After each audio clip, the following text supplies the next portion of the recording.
Bom, quando eu vim aqui, aqui para Berlim em maio de 2011, então faz 2 anos e meio quase que eu tô aqui. Eu já tinha estado em Berlim uma vez por 3 dias, 15 anos atrás, então não conhecia muito. Mas eu, assim que eu cheguei, eu fui visitar vários bairros, principalmente perto da embaixada. É, mas fui visitar vários bairros para ver como é que era, ver qual que eu gostava. Eu já tinha ouvido falar de Kreuzberg, já imaginava que seria o bairro que eu mais gostasse, mas não sabia. Então eu fui para Prenzlauer-Berg, Mitte, Friedrichshain e Kreuzberg, eram principalmente esses, porque são os mais próximos. E me apaixonei por Kreuzberg. Não tinha dúvida que eu queria morar aqui.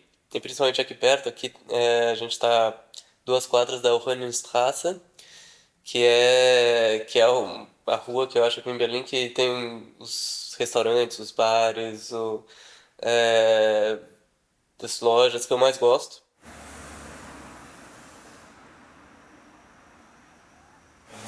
Né? Aí fiquei um tempo no Brasil, aí aconteceu essa produção, eu falei, bom, então agora eu vou e fico lá. E deu um rebu danado, porque aí muita gente queria também fazer a mesma coisa, mas eu já tinha, o meu plano já era mesmo sair.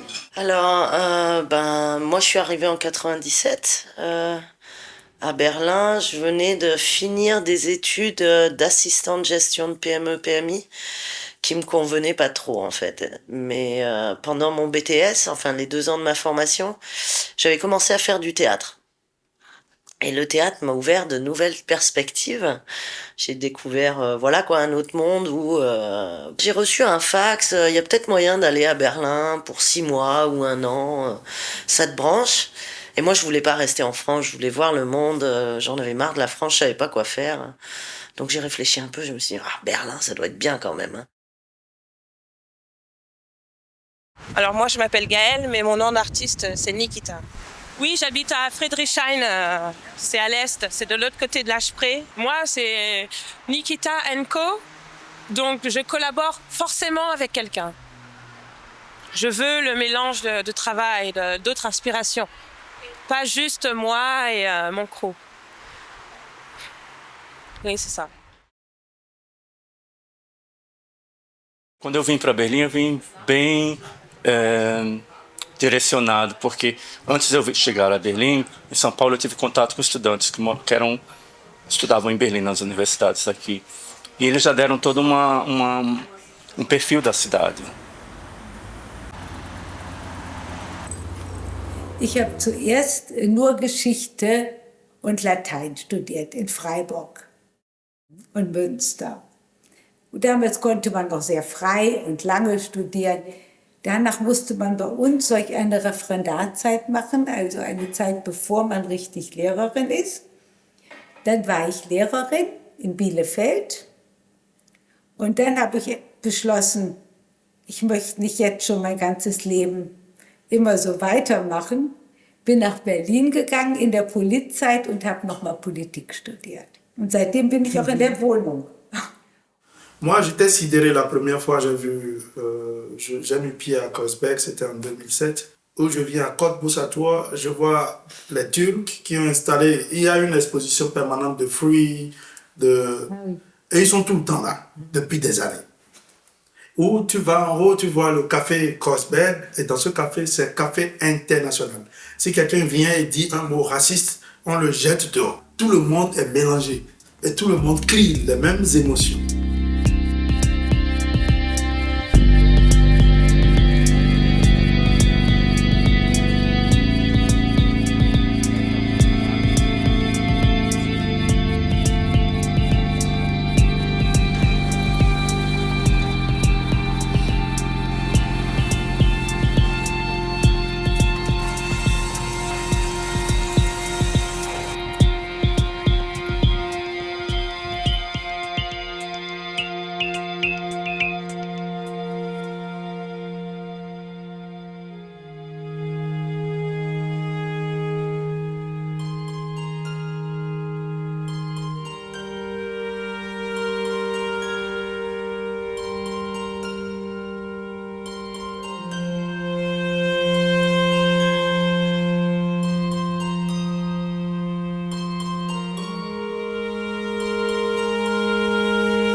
As linhas do metrô, elas às vezes passavam pela região oriental de Berlim, mas no trecho em que a linha estava atravessando a cidade de Berlim Oriental, todas as estações eram o que eles chamavam de estação fantasma. Então o trem não parava, ele passava direto. A sensação que você tinha como passageiro é de você estar participando de um filme de suspense, porque era bem fantasmagórico mesmo. Era tudo escuro, né, cheio de teias de aranha e tal. E algumas estações ainda havia policiais, por exemplo, na estação Friedrichstraße funcionava, porque lá era a fronteira, né, de você ir de Berlim Ocidental para Berlim Oriental. Berlim tinha toda essa aura de uma cidade assim especial, você se sentia na hora. Você chegava na cidade, você já sentia. E sair da cidade para ir para qualquer lugar era uma odisseia, porque era muito difícil. Você tinha que atravessar duas fronteiras, né? Porque na verdade a cidade de Berlim ela ficava dentro da Alemanha Oriental. Les années 80 qui ont commencé à squatter les maisons dont personne ne voulait, qui étaient comme ça en délabrement,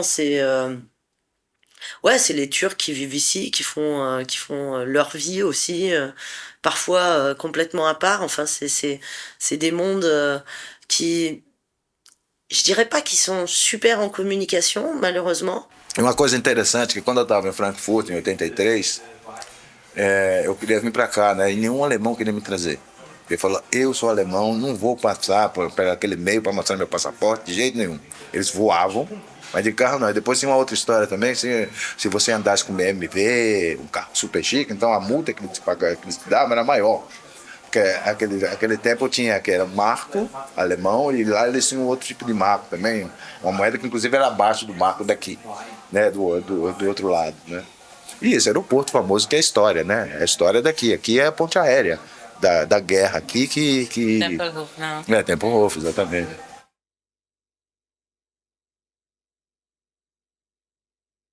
Um tanto pra lá tinha um outro muro. O outro muro passava do outro lado do lago. Então ali todo o lago era no man's land. E todas essas casas que tem aqui na frente não existiam. Aliás, essa é uma esquina muito interessante, porque desse lado aqui, esse prédio incluído é Altbau, né? São os prédios antigos. Do outro lado são os comunistas. E aqui na frente são os depois da queda do muro. Então eu tenho todas as arquiteturas de Berlim aqui só nessa esquina.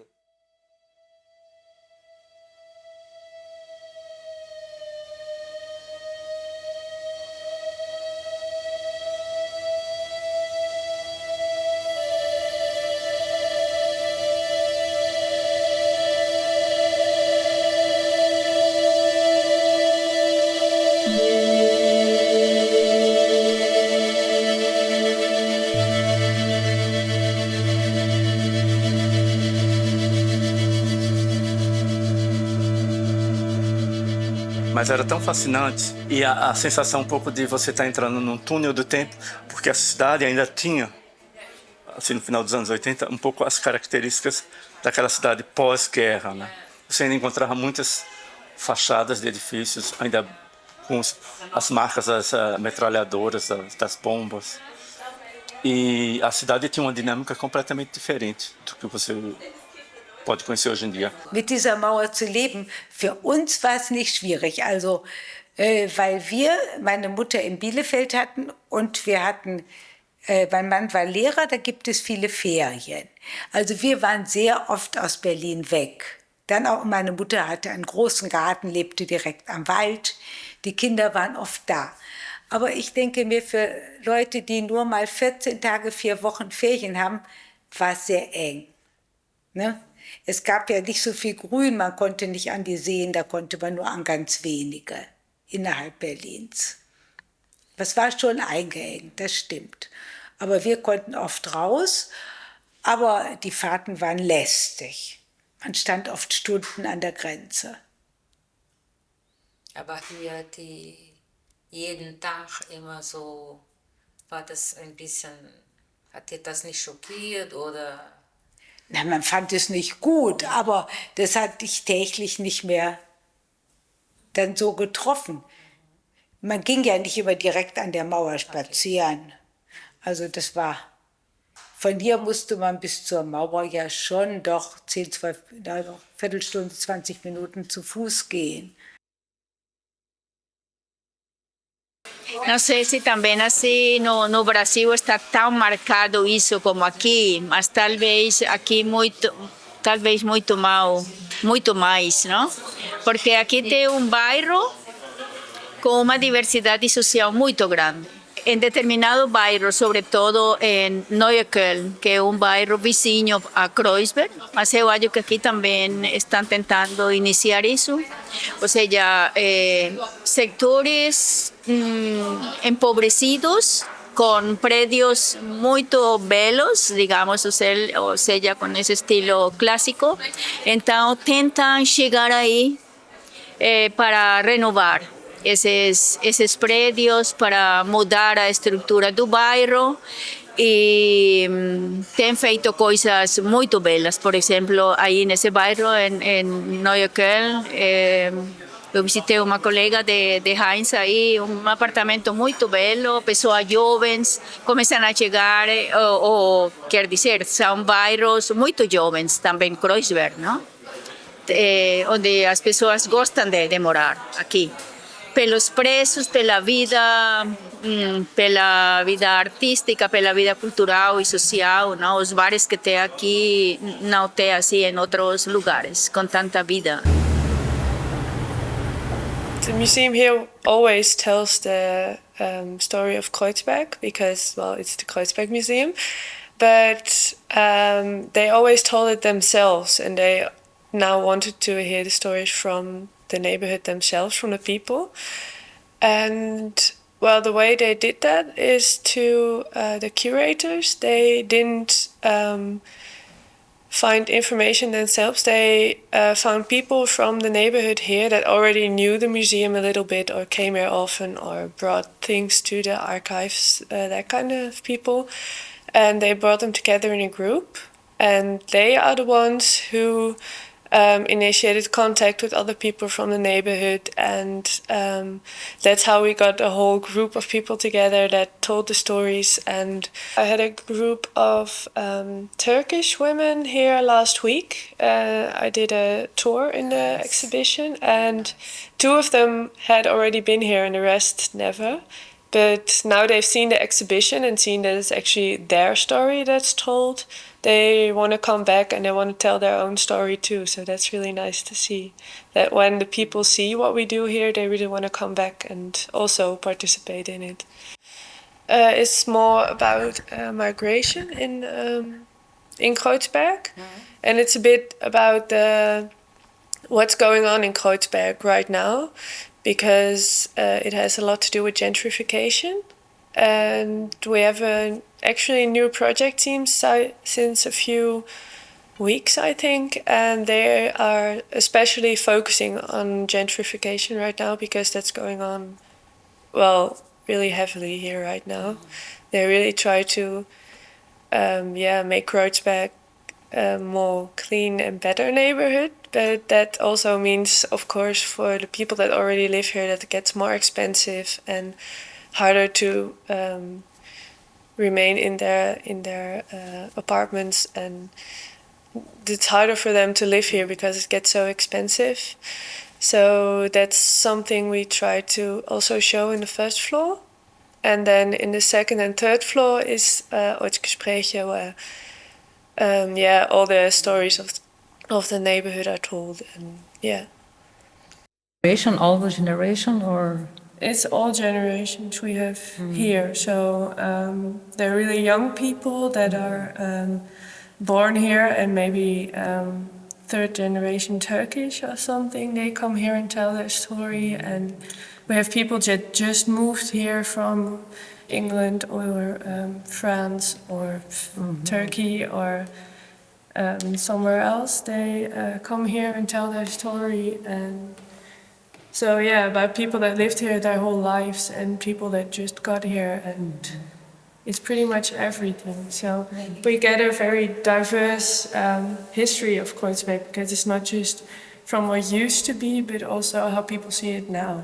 There's so many different people here. They're like the most the idea that most people have about Kreuzberg is that there's really little Turkey. Like there's just Turkish people and everybody talks Turkish and there's Turkish food everywhere. That's what people think of Kreuzberg. But it's really a very diverse community with so many different people, and there are also a lot of tourists and a lot of artists that live here, and that's really great. And everybody is always outside. That's something I think, well, that's a lot in Germany, but especially here, everybody's always outside and talking to each other. It's a very social neighborhood.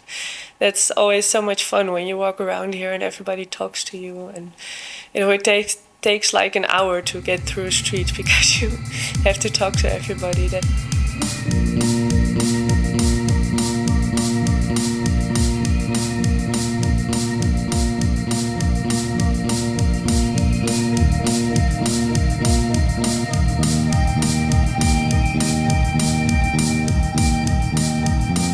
Mur qui est tombé il y a 8 ans, doit y avoir quand même une certaine énergie. J'avais fait un peu l'amalgame avec la Movida en Espagne, etc. Après la mort de Franco, toute cette énergie libérée, la liberté, etc. Donc je me suis dit, oh, Berlin, ça doit être intéressant, quoi. Et donc j'ai dit oui.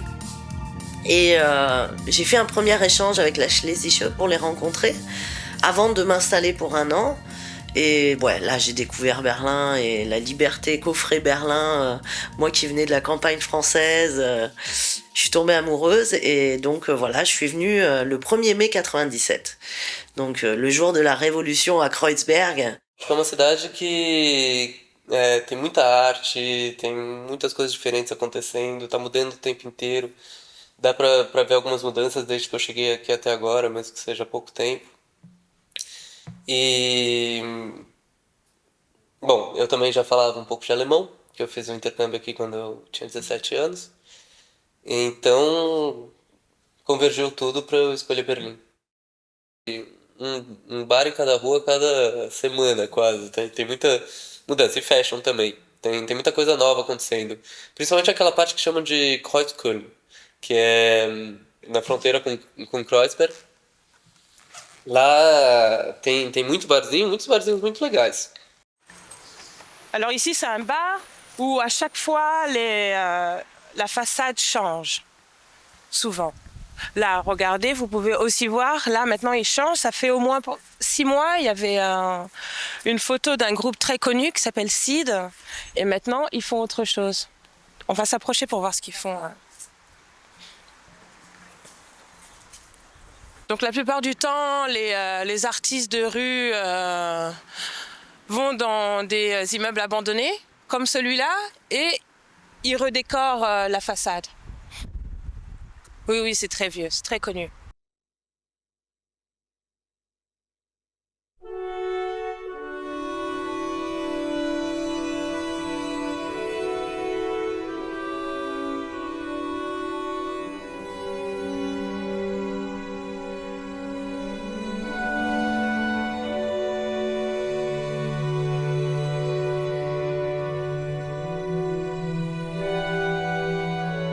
Deswegen war für mich Kreuzberg auch immer der Inbegriff von Berlin und ist auch ein bekannter Stadtteil einfach in Berlin. Ne?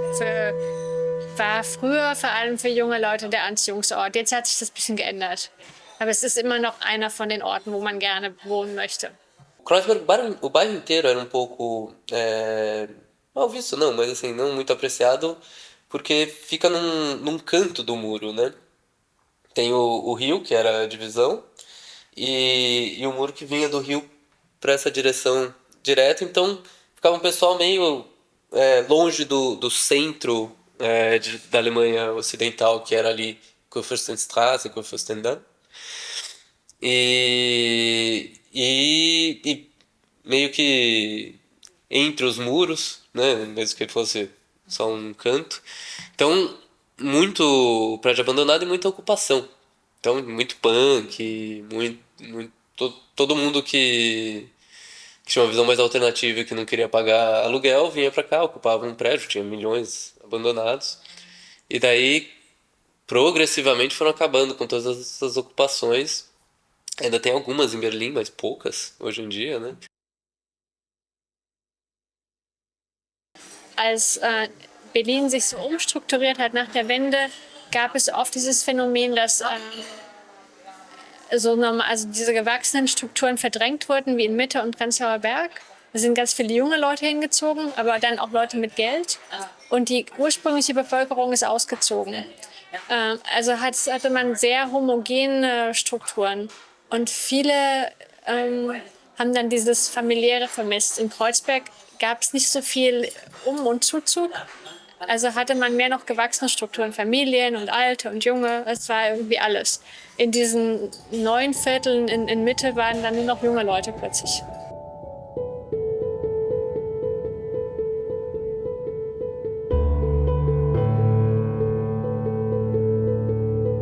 Je suis dans un squat d'artistes qui est à Miteux, mais bon, c'est entre enfin, les quartiers délimités, c'est pas comme ça, c'est pas loin. Et on doit partir parce qu'ils veulent construire des appartements.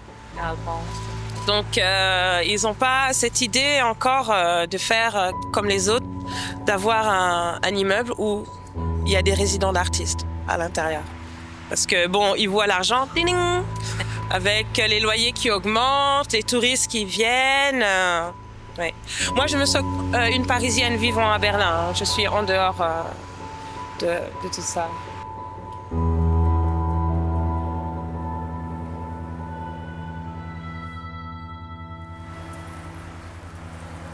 Estos son pedazos de Kreuzberg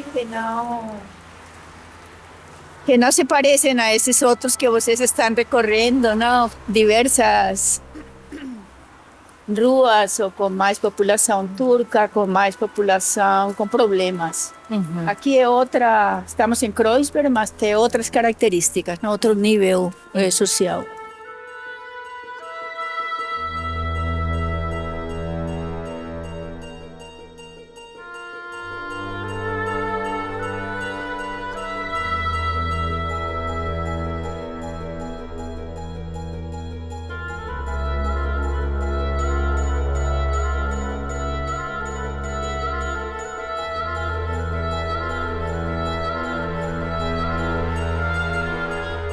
Ob es daran liegt? Es liegt sicher an vielen Sachen. Berlin war sehr günstig. Es war viel billiger, eine Wohnung hier zu kaufen als irgendwo sonst in Europa. Und dadurch sind viele Investoren, vor allem ausländische Investoren oder aus anderen Städten, nach Berlin gekommen, um Wohnungen aufzukaufen. Also Berliner haben auch Wohnungen gekauft, aber die ganz ursprünglichen Berliner haben meistens nicht das Geld, eine Wohnung zu kaufen. Also so hat sich dieser Wohnungsmarkt so angeheizt. In ganz wenigen Jahren sind die Preise für uns unglaublich gestiegen. Dreifach in den letzten 5 Jahren. Weil Berlin immer eine billige Stadt war. Die Wohnungen in Berlin waren sehr, sehr billig. Hamburg und München waren wahnsinnig viel teurer als Berlin, aber die Berliner waren auch ärmer. In Berlin hat man viel weniger verdient als in Hamburg oder München. Aber jetzt, wenn jetzt die reichen Hamburger Immobilienmakler sahen, wie billig man hier das kaufen kann, da gab es jetzt einen Boom, all das aufzukaufen. Also es gibt die Immobilienmakler aus Österreich, aus Russland, von überall her, aus Irland. Das ist jetzt das Problem geworden, dass es so plötzlich steigt. Und wird jetzt ja auch, jetzt sind ja auch viele Jugendliche weiter in Kreuzberg hinten viel am Kanal. Aber hier direkt ist er nicht besonders schön. Bei uns hier, wenn man Böckernstraße hoch, da ist der Kanal nicht besonders schön und auch da kein schönes Ufer. Berlin hat das Wasser nicht gut so eingebaut, dass es also zum Wohnen benutzt werden konnte. Sehr häufig waren Industriebauten daneben und so. Claro, eso de agora, esas propuestas novas, tem que ver também com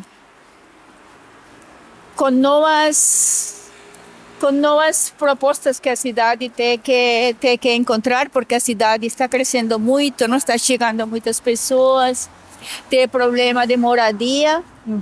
E então surgem outras alternativas de moradia. Então são apartamentos modernos, então tentam fazer também jardins un jardín común, no cada casa con un jardín o cada predio con un jardín, no, un jardín único. Então, tem coisas interessantes, não? Ça fait quelques années qu'ils sont là et bon, ben, ils restent là-bas. Ils ne construisent rien sur cette place pour l'instant. Parce qu'il y a une grosse polémique à Berlin qui dit, enfin, on se bat contre justement toutes les constructions que vous voyez ici près de la Spree, la rivière, ici à Berlin. Des hôtels qui veulent avoir et tout. Et c'est ça, ça change la vie de quartier.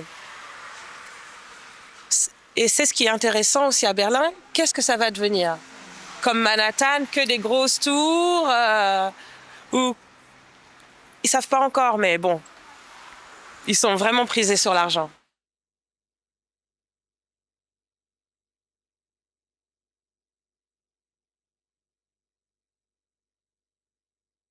Eine Stelle, wo es in Kreuzberg auch die Häuser sehr schön mit dem Kanal verbunden sind, das wisst ihr, das ist hinterm Cottbuser Tor. Ne? Das ist, wenn du da runter an den Kanal gehst, sind sehr reiche, schöne Häuser. Die waren doch noch echt mit dem Wasser verbunden. Da war man früher auch oft in den Cafés, da waren wir auch häufig. Also die Stelle schon, aber nicht so zum Spazierengehen. Die Stelle. Und man sieht also einen sehr schönen Sonnenuntergang von den Brücken da. Das ist auch so. Da laufen jetzt viele lang.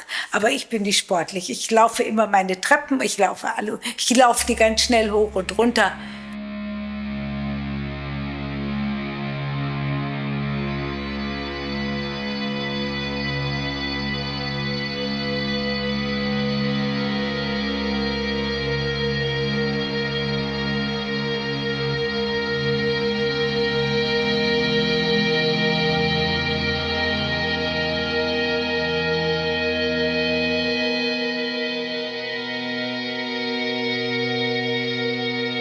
Also Kreuzberg in der Zeit, als ich angefangen habe in Berlin zu wohnen, war das ja immer geteilt, also auch durch die Postleitzahlen. Und es gab immer diese Teilung. Es gab traditionell den Kreuzberg 36 und Kreuzberg 61. Das waren damals die Postleitzahlen. Kreuzberg foi meu primeiro referencial de cidade também. Porque Kreuzberg, na época, era conhecida como o bairro dos estudantes, dos artistas plásticos e da comunidade turca, que sempre esteve muito presente lá no bairro. E Kreuzberg, para mim, representa isso. Isso é a possibilidade de grupos diferentes conviverem, não? Sem ter muito atrito. Uma concentração muito grande da comunidade gay também em Kreuzberg. Quando eu cheguei aqui no final dos anos 80, como o muro dividia a cidade, né? Então aqui do lado de Berlim Ocidental existiam dois grupos bem marcantes, era o grupo de Schöneberg e o grupo de Kreuzberg. E existia uma inter-relação entre os dois. Schöneberg era considerado as pessoas já estabilizadas na vida, né, que já tinham um certo poder financeiro. E Kreuzberg era realmente os alternativos, as pessoas estavam na busca de algo. Oui, c'est Schlesischer Straße, c'est la plus animée des rues. C'est vraiment l'axe central. Parce que c'est la première rue juste après l'Est. Quand on passe le pont, c'est ici que les gens se retrouvent, boire un café. Et c'est aussi vivant, c'est très très vivant. Parce qu'ici c'était un meeting point, donc c'est très... un peu glauque, on pourrait dire, parce qu'il y avait plein de militaires qui regardaient justement qui pouvait passer ou pas par rapport au pont qui est à côté. On va passer par le pont aussi et voir quelques street art. Moi, c'est pour ça. Quand je suis arrivée à Berlin, j'étais à Kreuzberg et au bout d'1 an et demi, j'étais frustrée parce que je vivais avec des Turcs, mais je connaissais pas de Turcs.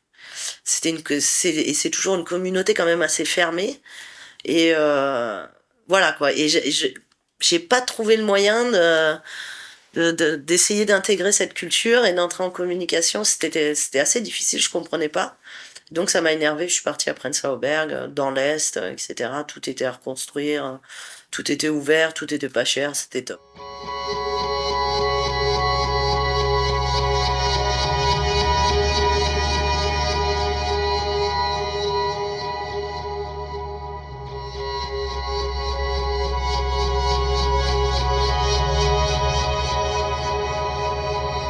Kreuzberg sera et demeurera toujours le quartier latin de la diversité. C'est-à-dire que Kreuzberg a un charme naturel. Vous voyez, quand partout, on a encore partout dans la ville, les feuilles tombent déjà. Mais faites le tour du canal, vous allez voir comment c'est beau avec le changement des couleurs qui sont mélangées. Les feuilles ne sont pas encore tombées à Kreuzberg, mais dans les autres, peut-être déjà, parce qu'ici, il y a une chaleur humaine qui, lorsqu'elle se dégage, protège aussi cette nature. Or, ailleurs, on veut que ça soit vide pour le touriste. Or, le touriste, il vient que 2 jours. Então, o canal foi fechado no Entre Guerras, porque não tinha mais muito uso. Depois da Segunda Guerra Mundial, como estava dividido, aqui era No Man's Land.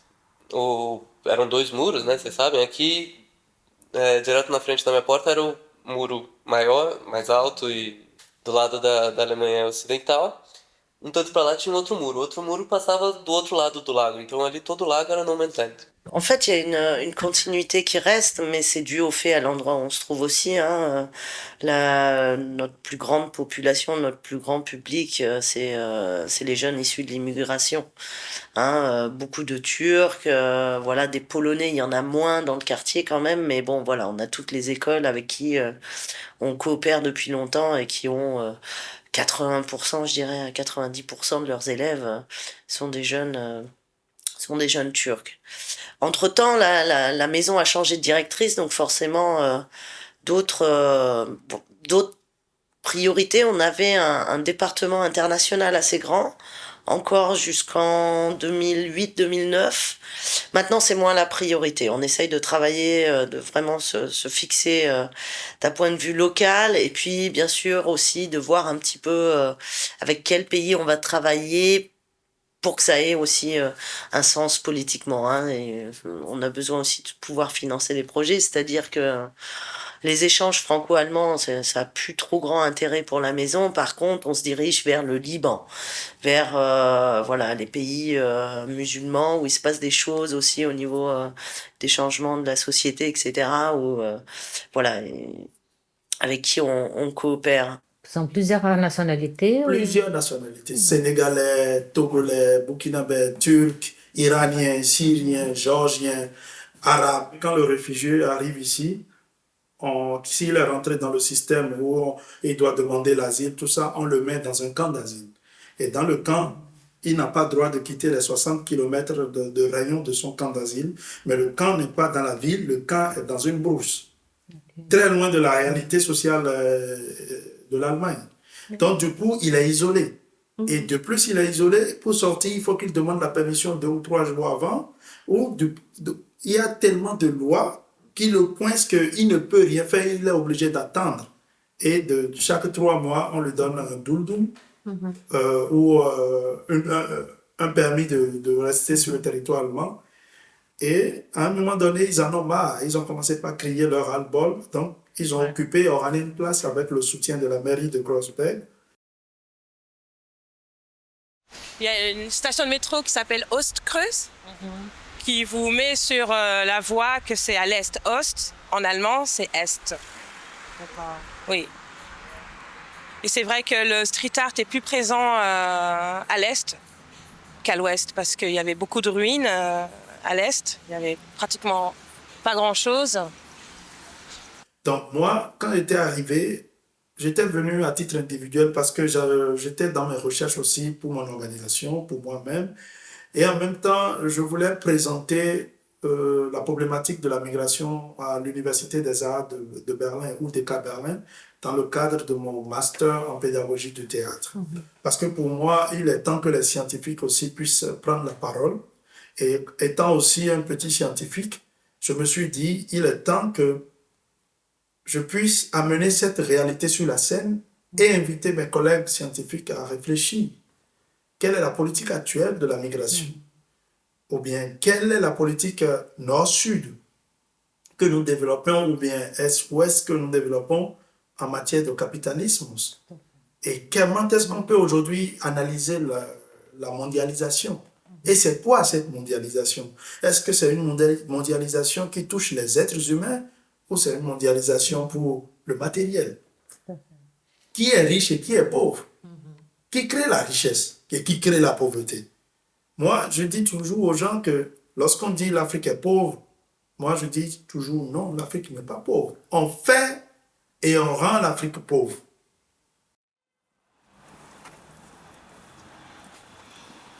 Así que sí, es como, ha sido siempre como un lugar de encuentro, ¿no? De solidariedad y de uma expressão política, de uma forma de encontrarse os movimentos, não? De planejar e de decidir coisas, ou daqui saíam passeatas, não?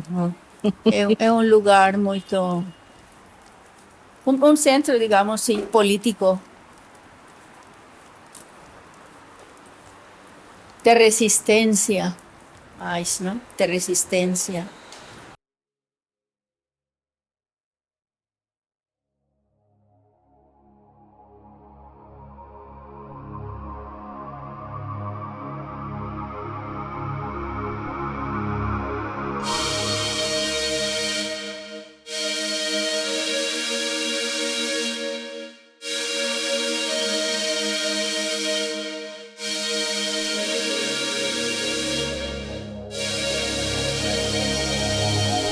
Entre l'Allemagne et le Bénin, depuis bientôt 7 ans, j'ai initié un concept qui s'appelle migration et moi.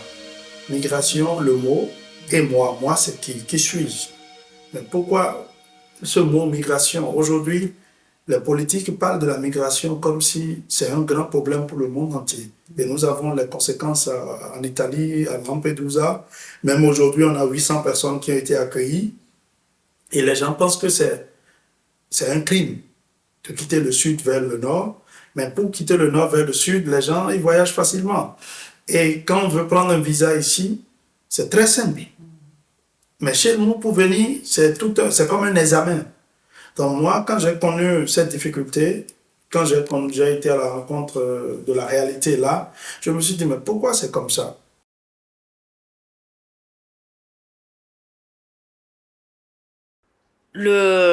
En fait, le centre a été créé, ça a été une réponse à un appel de la mairie de Berlin. Ici, Kreuzberg, dans ce coin, c'était à l'époque où le mur est tombé, etc. Il n'y avait absolument rien. C'était quand le mur était encore là, c'était vraiment le bout du mur. Donc on était vraiment entouré que du mur. Il y avait la frontière naturelle, la Spree, donc qui était le fleuve hein, d'un côté, et puis le mur qui entourait le reste. Et donc il se passait rien.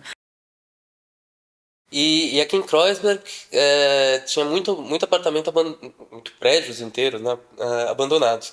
Acho que nunca foi a situação desse aqui, apesar do muro, o muro passava aqui na frente. Era realmente assim, 2 metros para fora da porta tinha um muro. E muitos desses prédios, muito próximos ao muro, eram abandonados. Então, todos esses tiveram que ser reformados. Então, a maior parte dos apartamentos aqui é reformada, é novinho. Oui, les habitants, ils doivent soit accepter, ils acceptent aussi l'influence. Ça change. Une ville nouvelle comme Berlin, ça doit changer. Mais à leur image, s'ils le veulent. C'est pas ma ville, donc c'est à eux de voir ce qu'ils veulent faire ici. Hein. C'est vrai que c'est pas de leur faute, les loyers augmentent, donc c'est très difficile. Mais quand même, Berlin reste la ville d'Europe la moins chère, enfin la capitale. Mais c'est pas vraiment la capitale de Berlin, de l'Allemagne, pardon. C'est plutôt Munich, où la ville est propre, où les gens traversent quand le feu est vert, alors qu'ici, il y a plein de graffitis partout. C'est même aussi too much.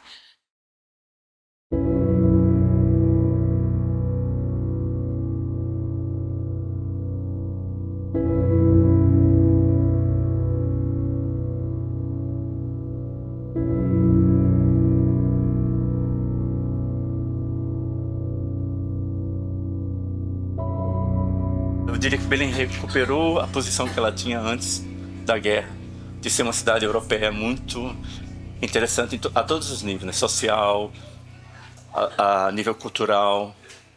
E ela realmente hoje em dia é como fala em português, um imã que atrai artistas plásticos, escritores, pensadores, pessoas que estão procurando uma alternativa de vida, né, um caminho novo. Todos jovens da Europa inteira, tanto da Europa ocidental quanto da Europa oriental. L'art, je dirais, dans la rue, c'est l'expression de soi-même. C'est ça. Approprier un espace et le faire de quelque chose d'artistique. Pas forcément peindre, mais aussi ce que je fais, mettre des affiches partout, quoi. Sans pour autant mettre un nom. Parce qu'on sait que c'est cet artiste qui fait ça. En disant, ah, il a intervenu là, venez voir. C'est pour ça que les gens se dépêchent aussi d'aller dans les rues pour voir, parce que ça part très vite. Ça dépend de la taille de la pièce, mais ouais.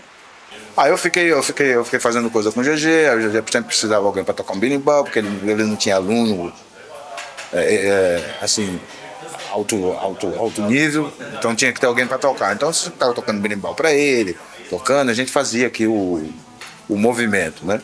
Foi em 90, eu participei aqui de um festival de música tradicional, apesar que eu não sou assim tradicional, mas acharam que eu era e me colocaram. O Fórum Brasil é uma casa assim para nós, assim a nível artístico é uma coisa e o Basileque é outra coisa. Então ali existem dois espaços, né? O Fórum Brasil, onde tem eventos, e tem o Candomblé, que é melhor, que Candomblé é uma coisa bastante baiana, né?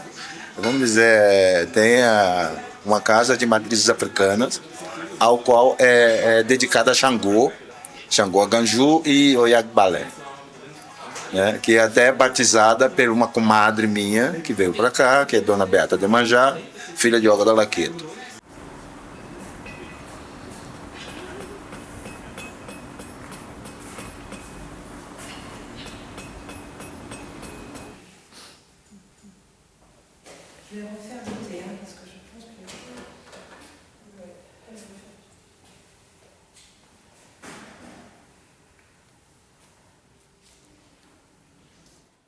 Alors c'est une maison, en fait c'est un centre culturel d'art et pour les jeunes et pour les enfants. Donc on propose en fait des projets artistiques pour différentes populations, en partenariat avec différentes institutions, parfois avec des écoles, parfois avec d'autres associations, parfois avec des musées. Ça dépend un peu.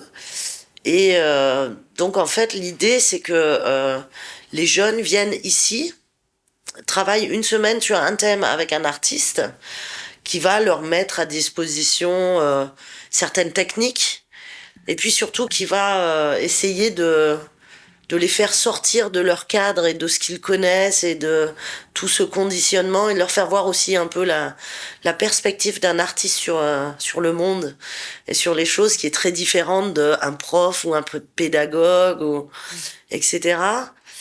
Et à la fin, il y a toujours une présentation publique. Donc c'est vraiment ce qui est important, c'est le travail sur le produit dans le concret. Es ist viel saniert worden und dann kommt es also immer weg. Je reicher eine Gegend wird, umso weniger gibt es Graffiti. Hier wird zwar immer wieder beschmiert, aber nicht so besonders schön von so Jugendlichen. Dann wird es gleich wieder weggemacht. So richtig Schönes gibt es hier in der Gegend eigentlich wenig. Das ist unterschiedlich. Es gibt ja die Künstler auch, die das machen, die ganz bekannt sind. Und dann gibt es eben Jugendliche, zum großen Teil ausländische Jugendliche, die sich so, ja man könnte sagen, ihren Bereich abstecken. Das heißt also, das hier, das Gebiet ist meins, hier war ich. Das sind also, ne, so wie bei Tieren, solche, ja. Die haben Zeichen. Also ich könnte die Zeichen nicht ziffern. Aber das gibt eben unterschiedlich größere und dann auch kleine, die es nur nachmachen. Es ist sehr unterschiedlich. Es gab schon auch ziemlich schwierige arabische Gangs und so hier in der Gegend. Et moi, comme ça, on travaille ici et on crée le spectacle. Maintenant, avec le résultat, on va au Bénin, on montre le résultat dans un autre cadre avec d'autres jeunes du quartier, des étudiants, des élèves ou des professionnels de théâtre.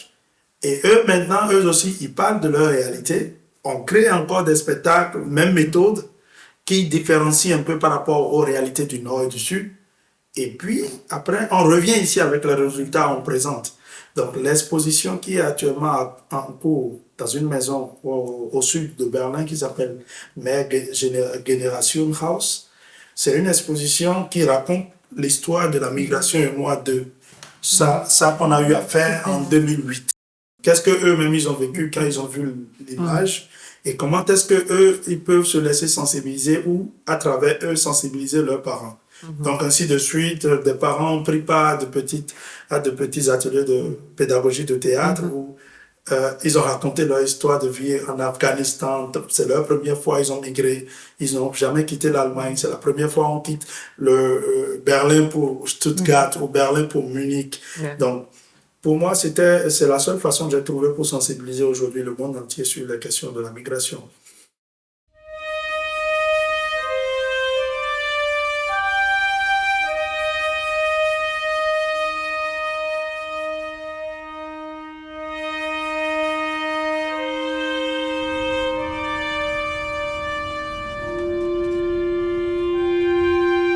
Mais sexy, comme dirait notre chère mère. Mais bon, lui, il est en train d'enlever le côté sexy, il s'en rend pas compte, mais à vendre la moitié de la ville à des investisseurs, ça enlève tout le charme. Les gens viennent pour un Berlin maintenant qui est en train de disparaître et qui existe presque plus. Il est en train de, voilà, Mercedes qui a été construit juste devant la East Side Gallery. Ils ont coupé une partie du mur où avant, derrière, il y avait des plages. L'été, etc., qui était super sympa, avec de la musique, du sable, les gens pouvaient squatter comme ils voulaient, ils n'étaient pas obligés de consommer, etc. Maintenant, on a une belle promenade, bien chiante, avec de la pelouse, des espèces d'escaliers dont tout le monde se fout, parce que personne va squatter là-bas, il n'y a que les touristes qui viennent pour prendre des photos, mais il n'y a vraiment que des touristes, il n'y a aucun Berlinois qui va se balader là-bas, alors qu'avant c'était super vivant, avec des clubs alternatifs, etc. Et donc le côté sexy qu'il a vanté, il est en train de l'enlever d'un autre côté. Et ouais, c'est un peu dommage.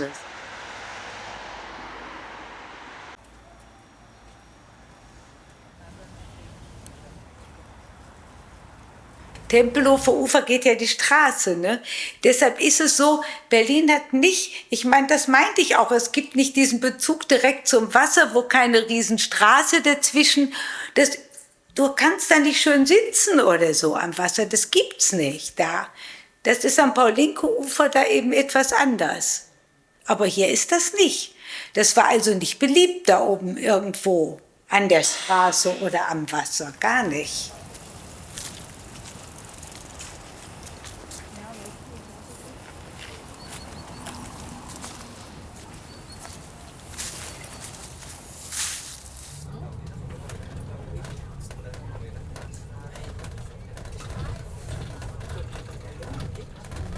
Et le réfugié, il passe.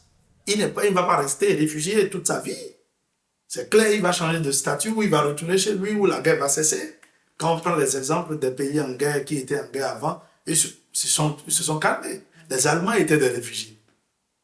Après la guerre, au cours de la Deuxième Guerre mondiale, on a compris l'histoire de l'Allemagne. Ils étaient tous des réfugiés.